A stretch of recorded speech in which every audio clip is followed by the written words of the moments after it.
I'm also going to start the live transcript. Okay, great. So hi, everybody. Welcome to our Writing to Learn in STEM panel event. This is co-hosted by CELT, where I'm from. I'm Kimberly Bell, TA Development Specialist in CELT, and our IRACTA postdoc learning community. So IRACTA, for those who don't know, is a postdoctoral program here, and there are several across the country where, in addition to doing the research component of a traditional postdoc position, the scholars have pedagogy training and do 2 teaching placements in primarily undergraduate institutions locally. And so CELT coordinates with the our Center for Inclusive Education on this program. And I've been running a small learning community related to pedagogy with our amazing postdocs for the past year or so, and it's been super fun. And it was their idea to invite some speakers who we're really excited to have here. I'll introduce them in a moment, but I just wanted to give our learning community a minute to say hi to everyone. So Lisa Marie, since you're here with me on Zoom, how about you start? Just tell us who you are very briefly. Hi, everyone. I'm Lisa Marie. I'm a third-year IRACTA postdoc here at Stony Brook University. I work in the lab of Dr. Jessica Seeliger, who is in the Department of Pharmacological Sciences. Thanks, Lisa Marie. And how about, so next I see Megan sitting in the Commons. Hopefully we can hear you. Shout it out. Can you hear me? Yeah. Hi, I'm Megan. I'm a second-year active postdoc. I'm in Dr. Eric Macau's lab, and he's in microbiology and exhaustion. Great. And Natalie? Yeah, I'm Natalie. I'm also a third-year active postdoc. I'm in Dr. Boone's lab, and her lab is in chemistry. Great. And Natalie invited one of our panelists today. So thank you for that. Ben. Hi, I'm Ben. I'm a second-year postdoc. I'm in the lab of Dr. Dan Klein in clinical psychology. Great. Is Jeanette in? Oh, there she is. Hi. And we'll give her a moment. And if you could just introduce yourself, Jeanette. Oh, hey, everyone. I'm Jeanette Tolentino. I'm my second year IRACTA scholar in the chemistry department. Okay, so I will just tell everyone who our panelists are, and then the first question is for them to introduce themselves a little further. So let me just get my titles up here. So today we have joining us, and I'm sorry if I mispronounce your name, please correct me if I'm wrong on anyone's, Mona Monfared from UC Davis, Associate Professor of Teaching, Molecular and Cellular Biology, Ginger Schultz, Associate Professor of Chemistry from University of Michigan, and Joy Walker, Associate Professor of Chemistry from East Carolina University. So I hope I got that all right. And we'll start with our first panel question. I'll read the question and then pick someone randomly to answer first. So, and I'm going to put the question in the chat in case anyone can hear. So just to introduce yourself, I mentioned your institutions, but if there's any other details you want to give us about that, and then what do you teach and research in general? So let's start with Mona. You're on my screen first. All right. Hi, everyone. I'm Mona Monfared, and I'm Associate Professor of Teaching here at UC Davis. And I teach primarily large upper division biochemistry courses, one that's kind of like an intro, structure and function, and one that focuses on metabolism. And during the summer, sometimes I dabble in teaching in upper division genetics. And my research has had to do a lot with writing because it's something I've always had in my courses, and coming to a school like UC Davis that has large classes, it was a challenge. So I've done some research and gathered some data around that. And then I'm also have a pedagogy program for PhD students who want to teach. And so that's part of my research, is evaluating the program we just launched last year with Dr. Marina Crowder, who's same position as me, same department. That's how you know Marina, yeah. So we are in the BioTab education committee together, and we should talk more about our research at some point. Excellent. Next, how about Ginger? Yeah, thank you. So Ginger Schultz, again, Associate Professor of Chemistry at University of Michigan. So I do chemistry education research. I'm the first person at University of Michigan to do tenure with this kind of research. And it just happened recently, so I'm pretty excited about it. And in addition to doing research on writing to learn in chemistry, I also, we have projects focused on understanding how both graduate students and faculty learn to teach chemistry at the college level. And then also focused on culturally relevant education and how folks design things related to that. I teach primarily introductory organic chemistry. I've been teaching our organic chemistry 2 labs, which have about 800 students a semester and like 30 graduate students, instructors teaching with me. I also teach an upper level chemistry education research, or sorry, a graduate level chemistry education research course.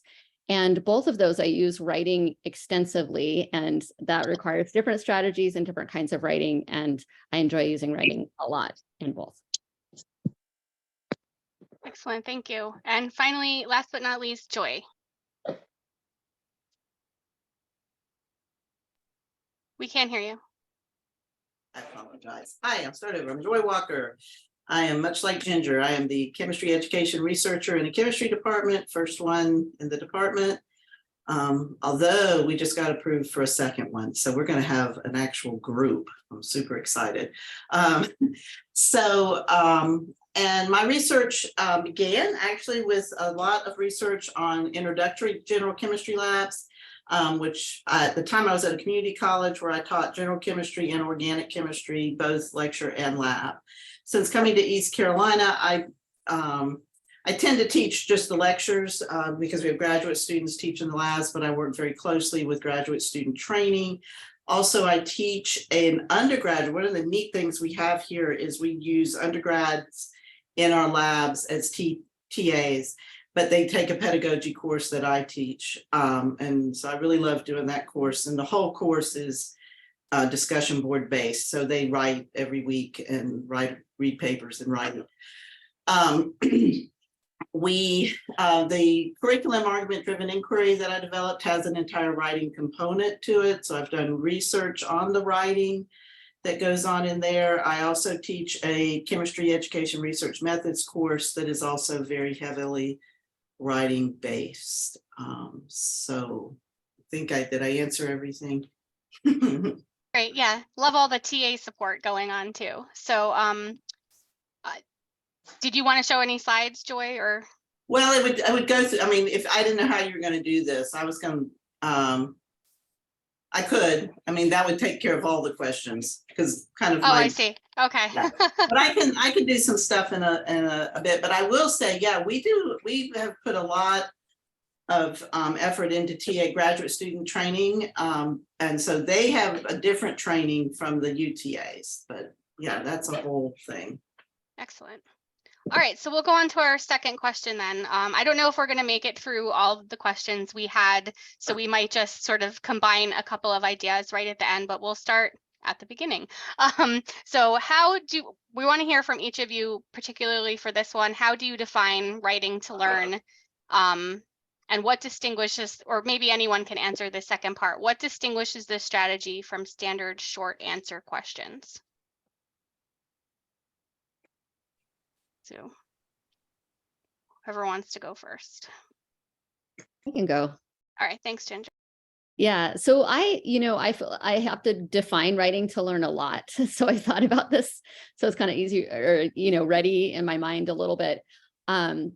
Usually I like to distinguish it from learning to write, because in the sciences, we are concerned with teaching students how to learn to write in science. And we use lab reports and pretty conventional things that are traditional for our areas to do that. But to me, and I think that contrast is important. Learning to write to me is connected to this idea that I heard quoted somewhere, that basically writing is thinking on paper, right? So there are all these things that go on in our minds when we write. We're translating things, we're synthesizing ideas, and making connections between things. And so all of that goes together and helps us learn. And that learning can take so many different forms. It can be conceptual learning. We can learn to think in our discipline, right? So that's mechanistic reasoning and scientific reasoning. We can learn all of those things through writing. We can learn to translate between representations, which really matters in chemistry. Writing facilitates all of that. So that's kind of my quick summary of what I think writing to learn is. And what distinguishes it from short answer questions? I think if the short answer question is direct, and then that's really, you're asking for an answer. You're not asking for the reasoning necessarily behind the answer. So I think that the Writing to Learn asks for more. And it isn't just about, it's also what it's for, right? It's helps to convey your thinking, and it helps you to process and do the thinking, right? So it's not just providing an answer, it's actually facilitating the learning, facilitating the thinking, and also making it visible to the instructor. Joy, Mona, want to add to that? Yeah, I would love to. Part of it, I feel like it has to be low stakes. And before I learned about the term Writing to Learn, I was calling the assignment casual, but I think informal is such a better word. And I see that in like proper definitions of Writing to Learn. And then in the practices I've used, I always use it as a way to bring students' interest into it. So short answer questions, I'm really looking for something particular. But with my writing assignments, they can bring their opinions into it. They can bring their voice. They can bring their interests. So sometimes I ask them to go beyond the course content to connect to things that they're interested in, which I think goes beyond the short answer questions I use on my assessments. And then Joy? So yeah, I mean, what I think of when I think of Writing to Learn is I just finished it with my research methods course.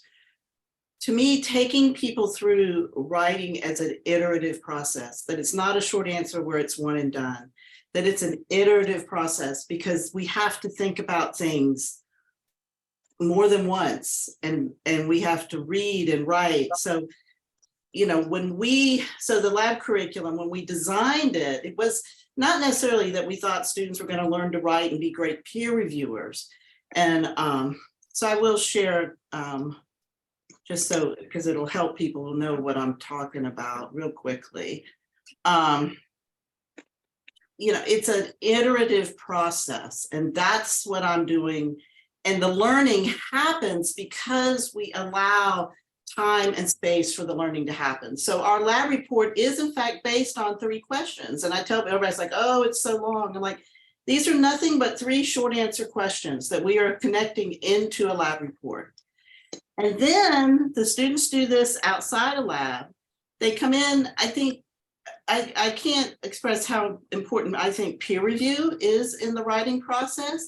Again, not because we're making people great reviewers, but because these 4 students that read the same lab report and discussed it had more time on task with the topic. So that's learning. These are all different types of learning.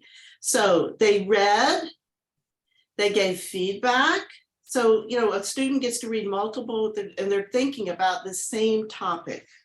And so then I call it write, read, revise. So this whole process is the learning from writing. They wrote a draft report that initially got their thoughts going. They then read other papers and got insight.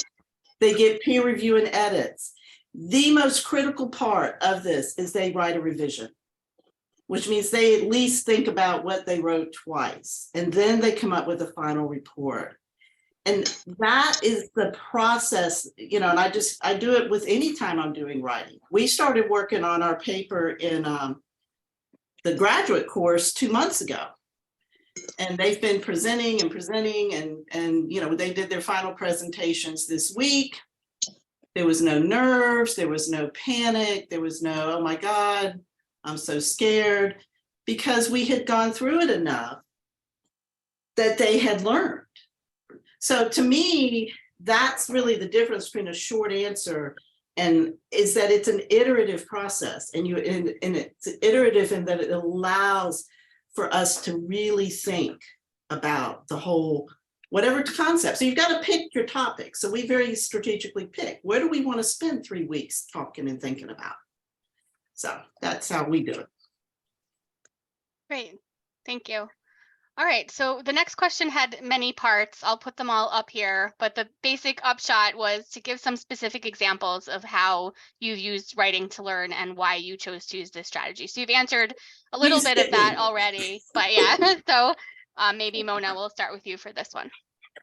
Yeah, initially I had an assignment when I first started teaching called Biochemical Connections, where I asked students to connect, write, and I would call it casual, and this is before I knew about writing to learn. So now I think I would frame it differently, but I would say, find a topic out in the world that you're interested in that's connected somehow to something we talked about in class. And when I taught at a PUI and the course was only 50 students, I had them do it weekly. Here, the course is 200 plus, so I had them do it 2 times in the quarter. And it was interesting because the students kind of didn't know what was going on at first. They thought they needed to write like a scientific analysis. And I'm like, no, you can put humor into it. And I would experiment with audience. So one time I said, write it to your parents, write it to a 6th grader, write it to one of your friends that's not a STEM major, write it to one of your classmates. So I played around with that quite a bit. And it was quite short, it was only 350 words. But I did ask folks to put in citations, at whatever format they would like, just so that I could see where they got their information from. And more recently, so I started doing that about 10 years ago and played around with that quite a bit. And that's what I've collected a lot of data on. But more recently, I've been playing around with them, finding articles within certain realms. Like just this quarter, I asked students to go to 2 sites that I find reputable. That's about, main kind of layperson's advice on metabolism. And I said, pick an article from these people's blogs and answer these questions. And most of the questions were like, what do you find interesting about this? What would you ask this person if you could meet them? So a lot of opinion in there. Great. And Ginger? Yeah, thanks. So I like what Mona said about, it sounds like, Mona, that we're trying to make the writing relevant and try to make it, humanizing it. And we try to do a lot of that too here. So I should also say that I'm co-PI lead a program at Michigan called MWrite. And so we work with faculty across campus, mostly in these large introductory courses where you wouldn't normally see writing. So a lot of what we think about is how do you do writing when you have 800 students? But in my particular course that I teach, mostly this Organic 2 course, we usually start with a class or with an assignment that helps them make a personal connection to organic chemistry. So they choose a molecule that has personal relevance to them and then write about that molecule and explain why it has relevance to them. This was actually an assignment that was designed by Steve Zimmerman at Urbana-Champaign. And it's amazing because students will talk about, all kinds of stuff, food, like there's some kind of food that their family always made growing up and it has this molecule in one of the ingredients, or they have an illness and this medicine saved their life, right? And their stories are fantastic. So it allows me to get to know the students and it helps them come into a course which doesn't have a very good reputation and say, okay, organic chemistry does have a connection and a value to me as a person. And then we really focus on helping them reason through organic mechanisms. And I can show you, and we do all of essentially what Joy was talking about. We do multiple drafts and revisions, and we have peer review in between. And I'm a big advocate for peer review because it has all the benefits that Joy talked about. But also I think students, when they read someone else's writing, they critically think about it, they actually gain more than just getting feedback. So it isn't necessarily just about the feedback, it's additional exposure and critically thinking about how someone else writes. So this is just a quick, an abbreviated version of what the students see. So we do longer pieces of writing in here, 2 or 3 pages. And what we really want them to do is do some kind of comparison between different reactions. And sometimes it's so rather than doing an electron pushing formalism and talking about the mechanisms that way, we want them to translate that into words. And then also they're translating, reaction coordinate diagrams or other things that may matter. So in this case, the Wittig reaction, and I know not everybody here is a chemist, but the Wittig reaction is a pretty standard, one of the reactions you learn in organic chemistry. So we have them compare this newer base-free version of the Wittig reaction to the traditional Wittig reaction.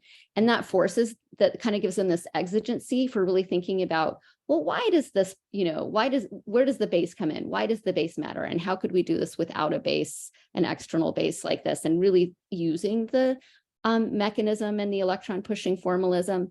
And like Mona said, we really think carefully about these rhetorical aspects. So the audience, we designate an audience, and usually it's an aspirational audience because these are not chem majors. They all want to be a doctor or something else. So usually they are, taking on the role of someone who has an expertise in organic chemistry, but maybe they're talking to an OBGYN or somebody like that they aspire to be like. The context and all of that matters. So we try to tie it into bigger picture societal things.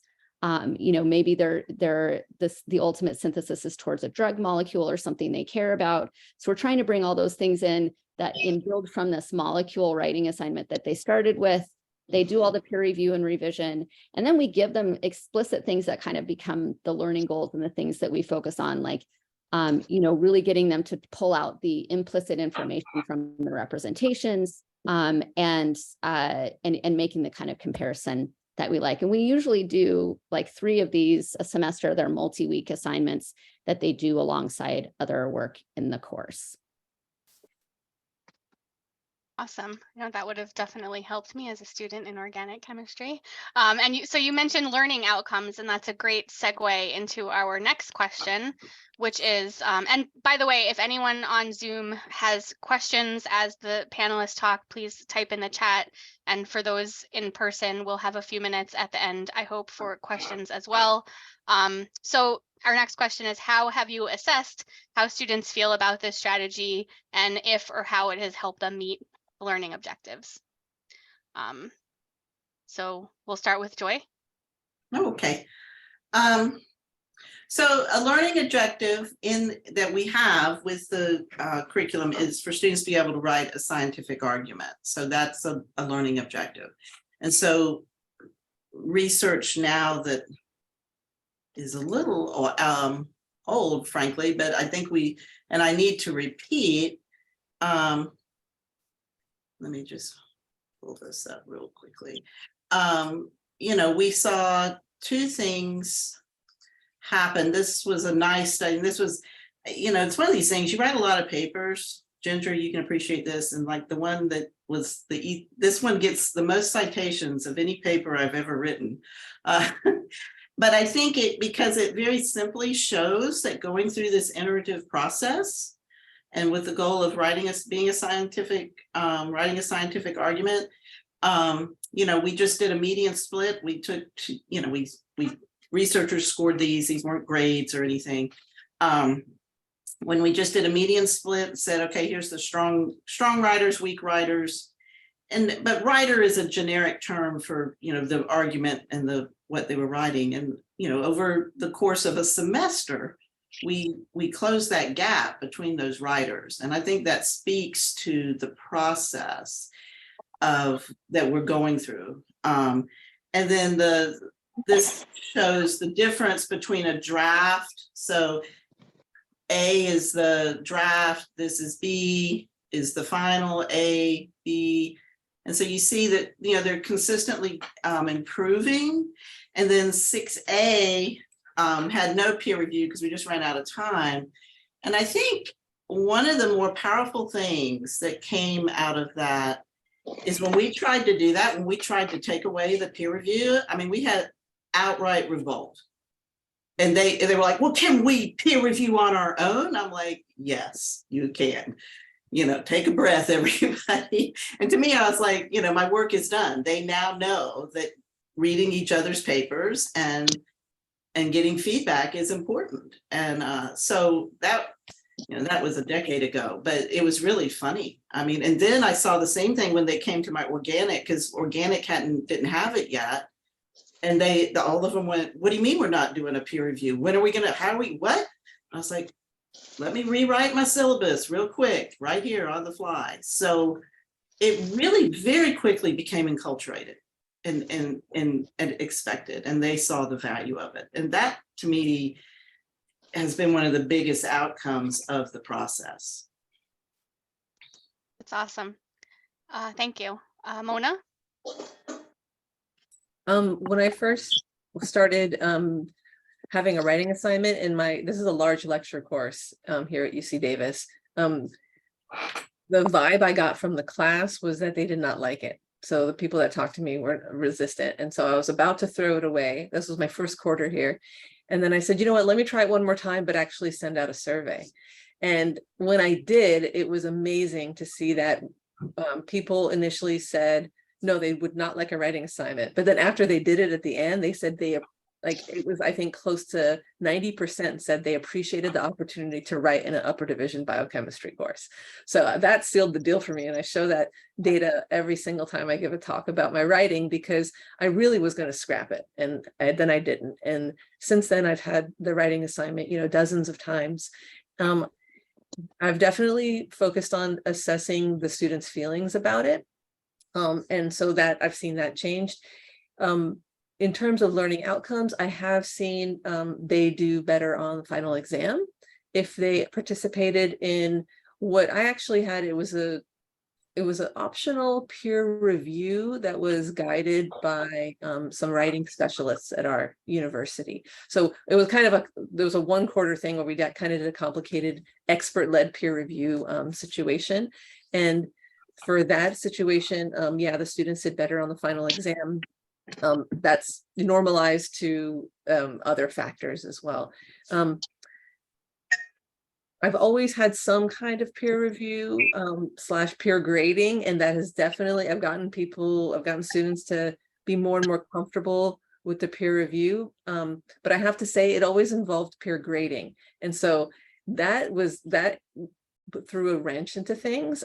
Students were very reluctant to get any sort of points from their peers, but I was able to raise their happiness with that from 10% all the way to over 50%. So I have since gotten rid of peer grading completely and just do peer review, but that was an interesting journey. Thank you. And then Ginger.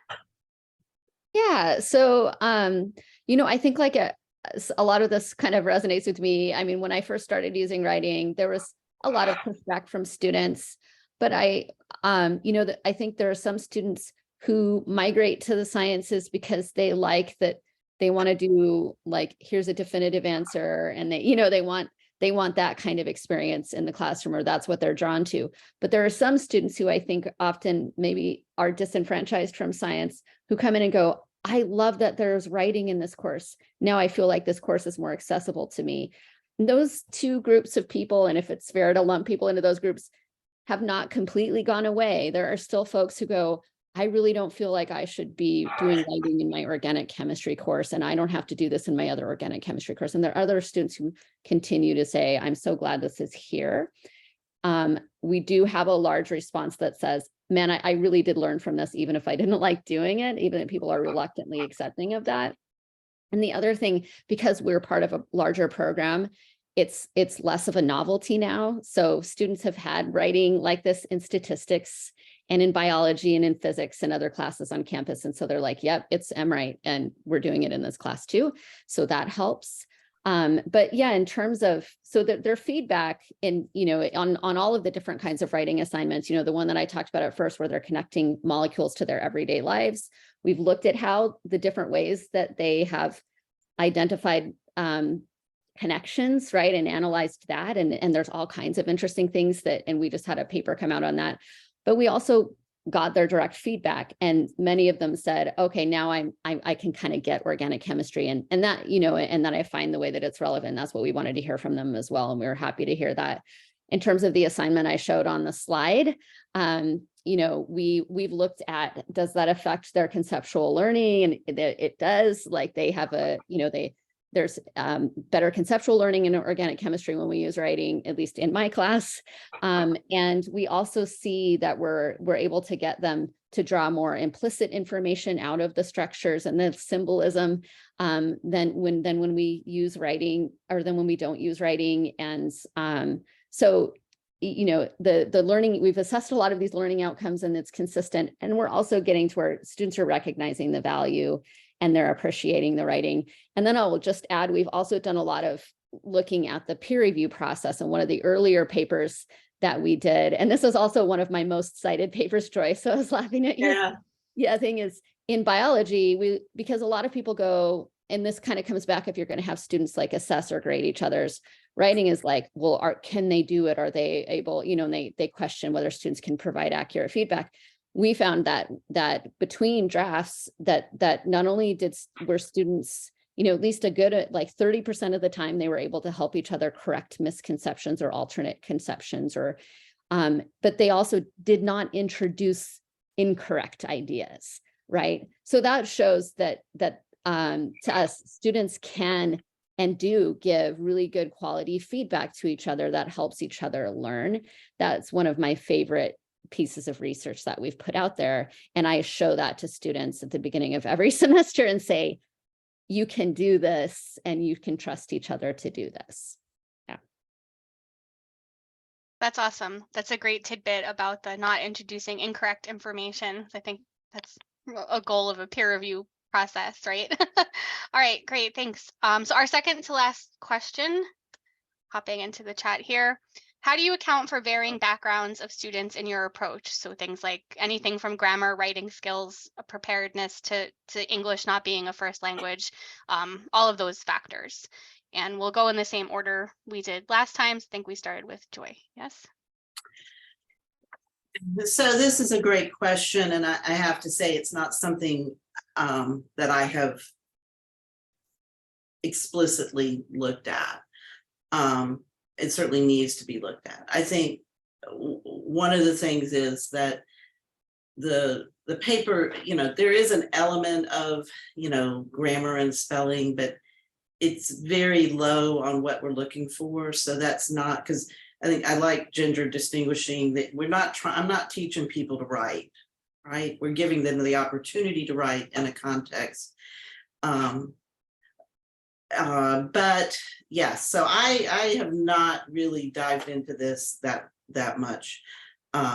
So I'm going to let other people talk about it, but I do want to add one thing about the peer review. I mean, to the people that are most resistant to peer review are faculty, in my experience. They'll say, oh, this seems like a waste of time. Oh, the students won't really do it. Oh, the students can't do it.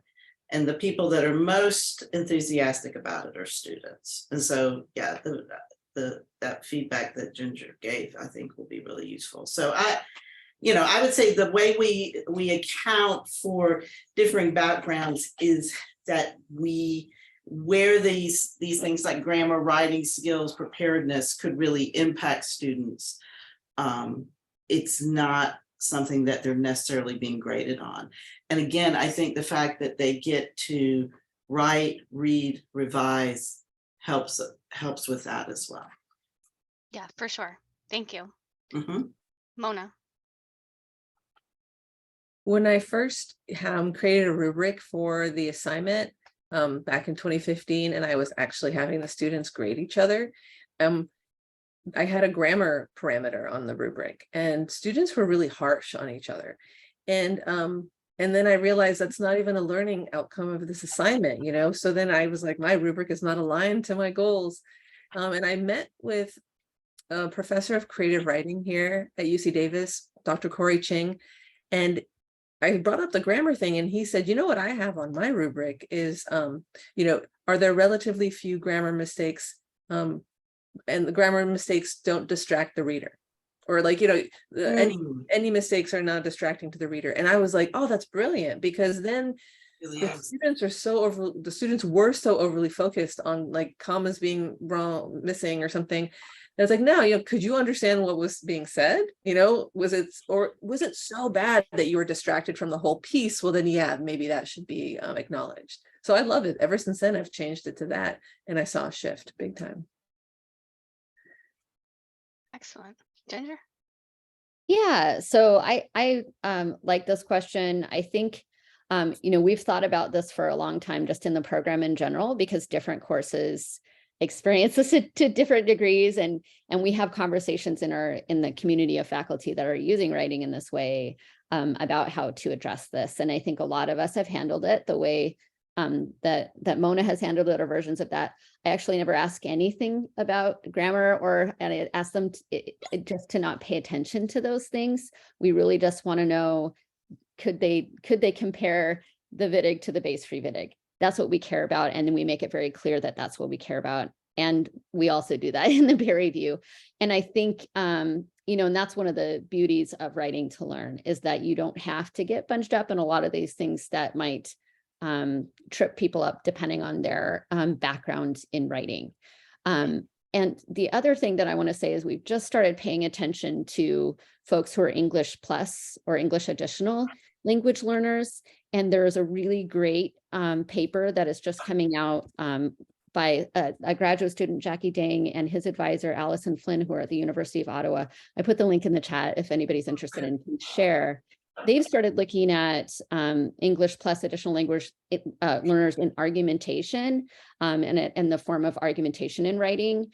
And I was really excited to see that work, because while we have done particular things to try to make the playing field level and to make sure that everyone can learn from these assignments, we haven't done real focused research on that yet, but it is starting to come out. And I will say, outside of the R field, there is an entire field of English language learning and writing that has, a lot of research on this and its connection to writing to learn that folks can look at if they're interested in.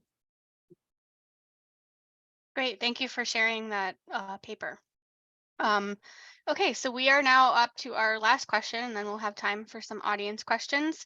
How can writing to learn impact students long-term? And have you assessed that, like either in further courses that they take in their major or another context? And again, either from your personal experience or from the greater research. Sorry, Joy, we'll start with you.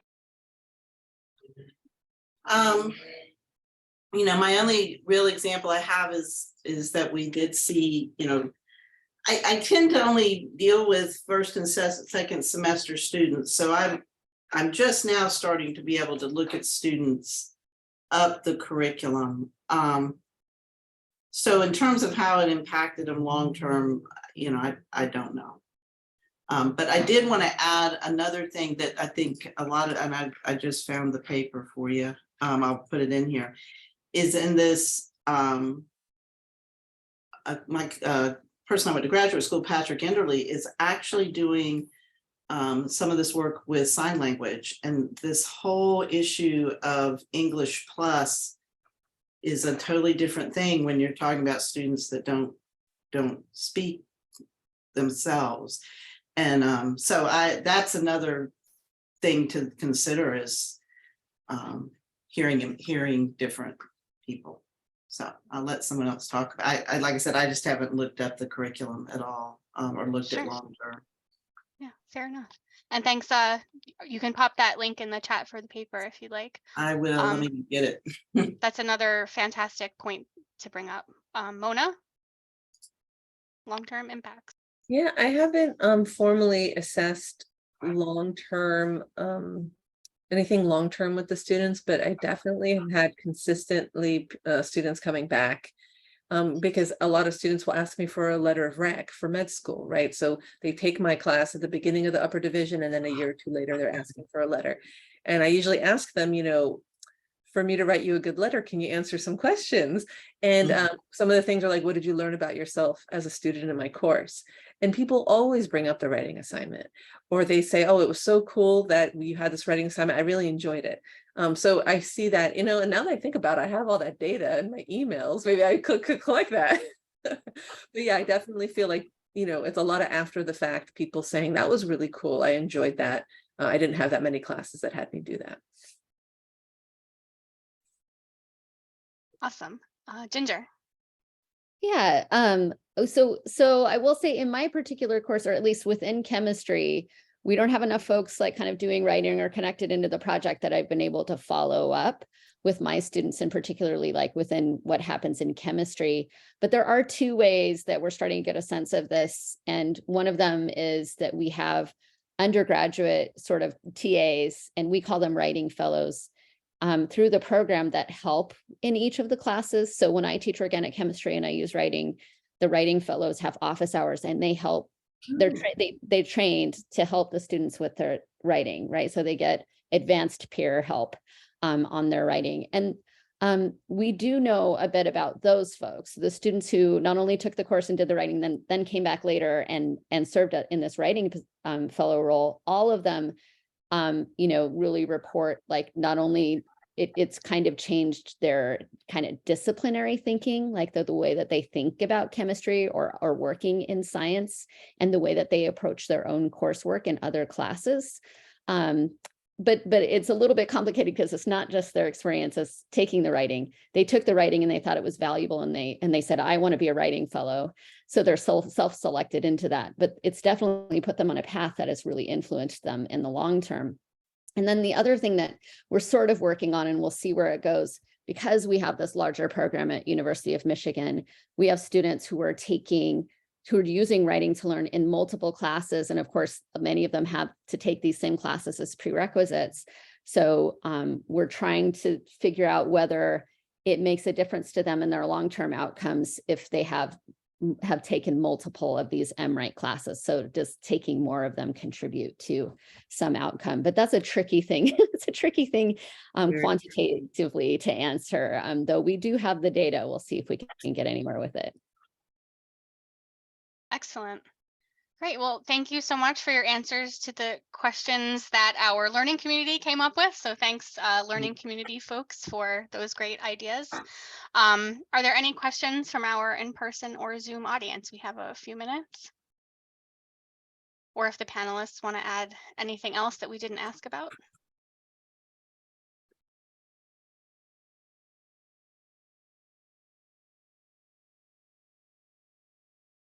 Natalie? Yeah, I guess my question, and I don't know if this is a bad question or not, I'm sure answers vary, but I'm wondering if there's a sort of like word count that's kind of a sweet spot or a barrier where you start to get diminishing returns, right? Like, how do you guide them on maybe what amount to write and that sort of part of the assignment? Great question. Who wants to take that? Ginger? Okay. Yeah, I mean, we think about word count a lot because I think a lot of the writing to learn out there might be shorter pieces of writing. We do the 2 or 3 pages, and over time, like kind of pendulum back and forth to narrow in on a sweet spot. And somewhere worth around 3 pages for the kind of writing that we do and for the learning objectives that we have in mind seems to be about right.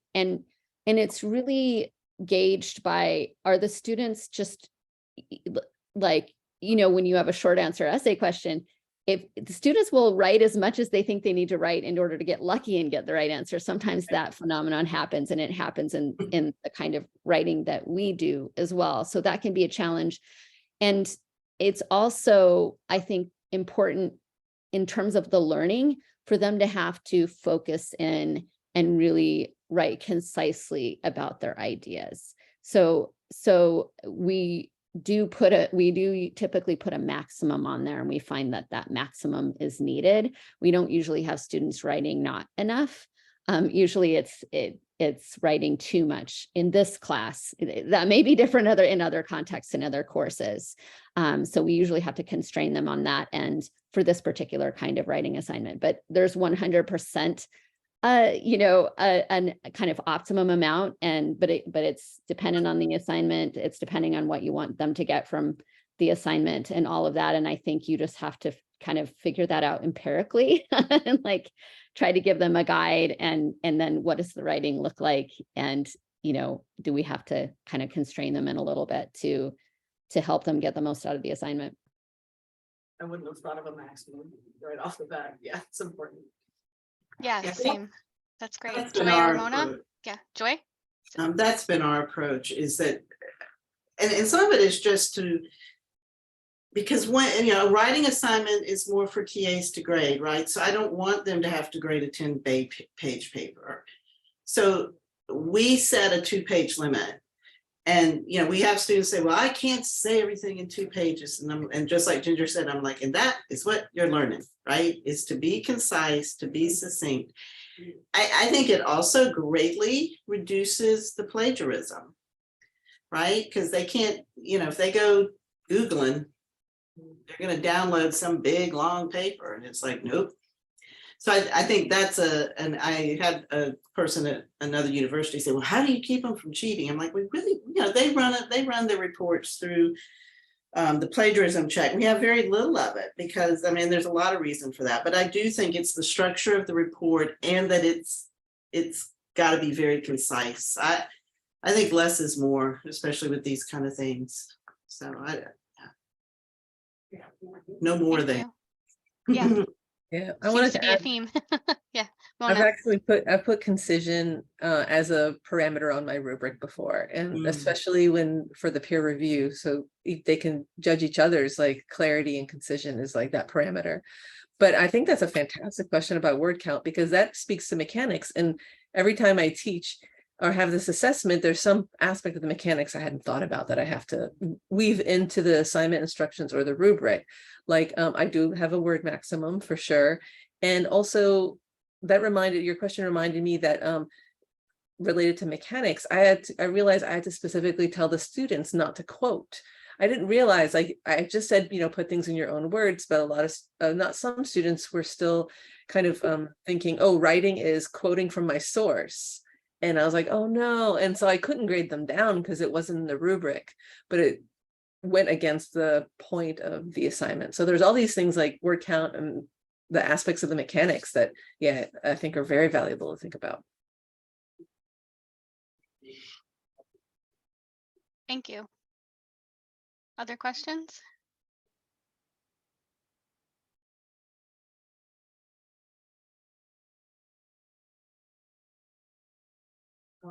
Lisa Marie? Yeah, I have a question. So circling back to the peer review process and the rubric, would you guys be able to elaborate a little bit more on set parameters that you have recognized that are absolutely important and critical for the peer review to be as productive as it has been for your students, such that you guys are able to accomplish the learning goals and objectives for the students as a result? For me to, you want to go, Ginger? Yeah. ahead. Yeah, I think, just don't be greedy about what you're going to have. What I mean is that, we could have, I think it's if you have, 20 things on your rubric, that gets to be too much for the students. Even though we have 2 or 3 pages of writing, we usually only have 3 or 4 criteria that they are assessing each other on and that we assess them on. And that helps everybody focus. Those are the things that we care about the most, right? And it helps the peer review, and it also helps make the grading more manageable. Because really you think, oh, I'm reading 3 pages of writing and it seems like a lot. Well, it isn't. If you're looking for 3 particular things, you can actually do that relatively quickly. And in terms of the peer review, and those 3 criteria have to be carried out in the assignment description, in the rubric criteria, and in the revision assignment prompt. We make it very clear all the way across. This is what we care about. This is what we care about. This is what we care about.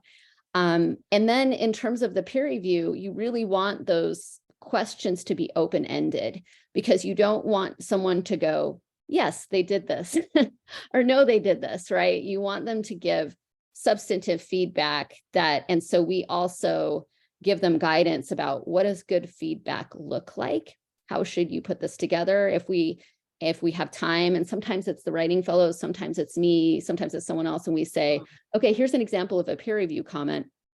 What do you think about that? And then they start to go, oh yeah, it's more useful to me if somebody says specifically where I need to work on something and what I might do to work on that and why, right? Rather than just saying, yes, they did this, no, they did this. So they do need a little bit of guidance to make the most out of that peer review. But then the construction of those criteria and the wording of that is really important. And I actually, we share them with each other, with other faculty, with the graduate students who are teaching with me, or the fellows that are teaching with the fellows are awesome about this because they were just a student and they can go, oh, that's how I'm going to read that. Right. So use whoever's around you to help construct all of the elements of your full writing assignment to make sure, because, you know, when we live in our own little offices and try to do all these things in our own mind, we don't get as far as we could if we bring other people into our kind of design process, I think.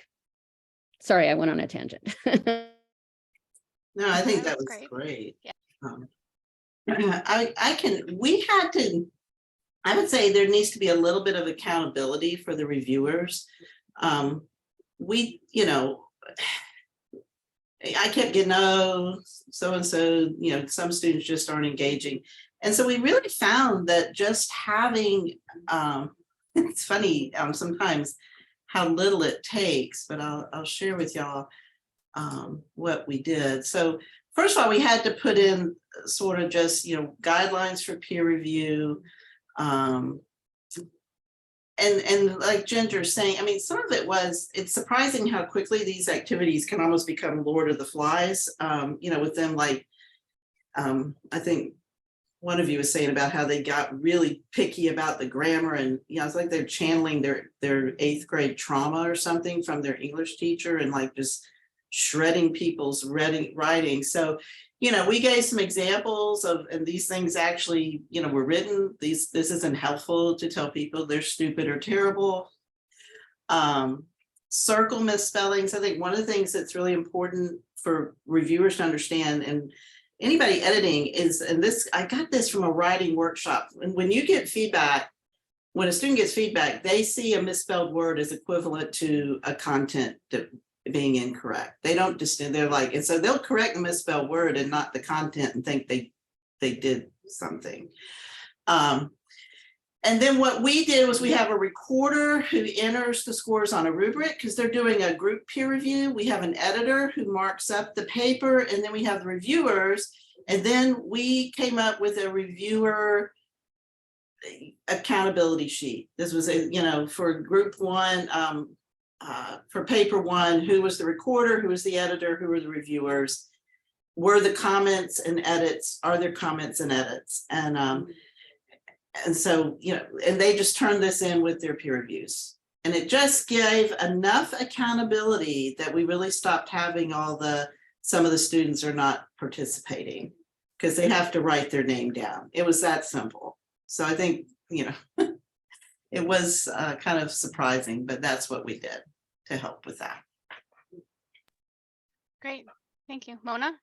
Yeah, I saw a huge increase in satisfaction with the peer grading when I invited writing specialists to come to class, and we spent a class session norming, basically. So we gave like 2 examples of old writing assignments, and I asked everybody to grade it beforehand, and then we, as a group, the writing specialist facilitated a discussion, and it was very illuminating because people realized, oh, I was way too harsh or I was really off. So we called it a norming session. They also provided guidelines and do's and don'ts of feedback, like a handout, and then examples of different levels of feedback and a rubric for the feedback. And then they would put their feedback into Canvas, our LMS, and then I would have my TAs grade the quality of the feedback based on the rubric. And it's only a 5-point rubric scale, so it's not that complicated, but that just was a game changer for me. It went from people hating the peer grading aspect of it to being like, oh, that was useful for me. And I felt like it actually promoted a sense of community rather than not. Yeah, you reminded me, that's what I did. I had a writing specialist come into the TA training. That's who did it. I was like, who told me that? Awesome. All right, well, we're just about at the 2 o'clock here. Thank you so much to our panelists for spending your time with us. I think, you know, taken all together, you know, everyone here should have some pretty concrete ideas on how to use these strategies in whichever discipline, and also plans for implementing great peer review processes, which also can be used in lots of different contexts. So awesome. Thanks to everyone for being here, both on Zoom and in person, or making it in the rain if you're in the Commons. Thanks to our learning community for working with me to put this together. And last but not least, I want to give a shout out to my CELT colleagues. I'm stuck home with COVID, so they had to set up all the AV for me today. So thank you to Jenny and Veronica for making that happen, so people can still have their cookies and coffee. All right, yeah, great. It was lovely to meet you all, and thanks Yeah. again for being here. Good to Thank see you, you. everyone. Thanks. Thanks.